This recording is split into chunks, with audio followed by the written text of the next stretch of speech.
En el marco de la mecánica de fluidos aplicada al deporte acuático, nos sumergiremos en el mundo de la natación, donde analizaremos los principios físicos involucrados en este deporte.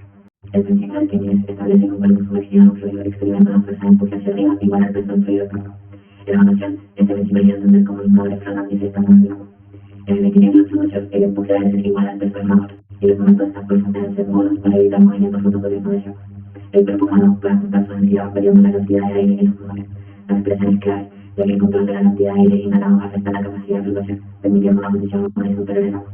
El entendimiento de este principio es esencial para los nadadores, ya que influye en la optimización de la técnica y el rendimiento del deporte nado. La fórmula de Bernoulli establece que la disminución de velocidad del fluido conduce al aumento de la presión y viceversa. Este principio se puede aplicar al concepto de fuerza de sustentación, donde un cuerpo con determinada forma crea diferencias de presión generando una fuerza céntrica. Aplicado a la natación, la forma y posición de las manos genera una diferencia de presiones que produce impulso hacia adelante.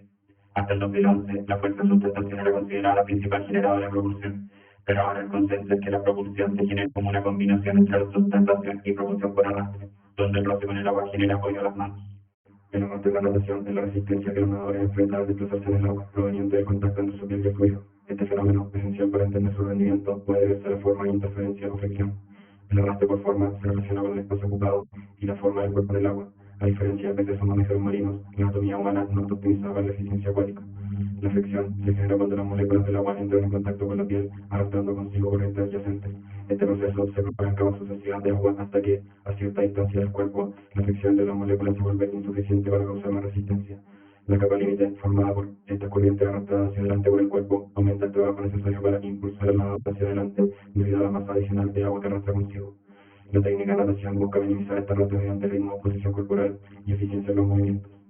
La investigación en biomimética llegó al denominado efecto Rayleigh, que revela que las microescamas en la piel del tiburón evita vórtices y mejora la eficiencia en el agua reduciendo la resistencia hasta un 8%. Estos conceptos han sido aplicados en el desarrollo de nuevos trajes de nado.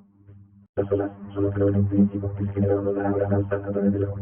Estas representan una forma de arrastre adicional para el nadador, y las guía a nadar contra una corriente constante. Así como estas ondas pueden actuar en contra del atleta, dificultando su progreso y afectando la eficiencia del nado.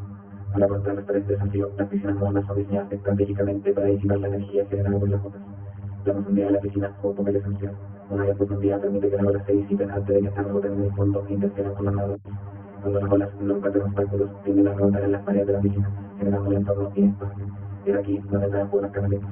En lugar de rotar sin control, las olas son canalizadas y disipadas, evitando así que interfieran con el próximo nadador. Los separadores de pista ubicados estratégicamente entre los carriles dan un papel fundamental en la disipación de las olas. Antes de que estas puedan interferir con el nadador, llevando los separadores, al rotar, transforman la energía que traen estas olas en energía rotacional, evitando que se propague hacia los carriles adyacentes.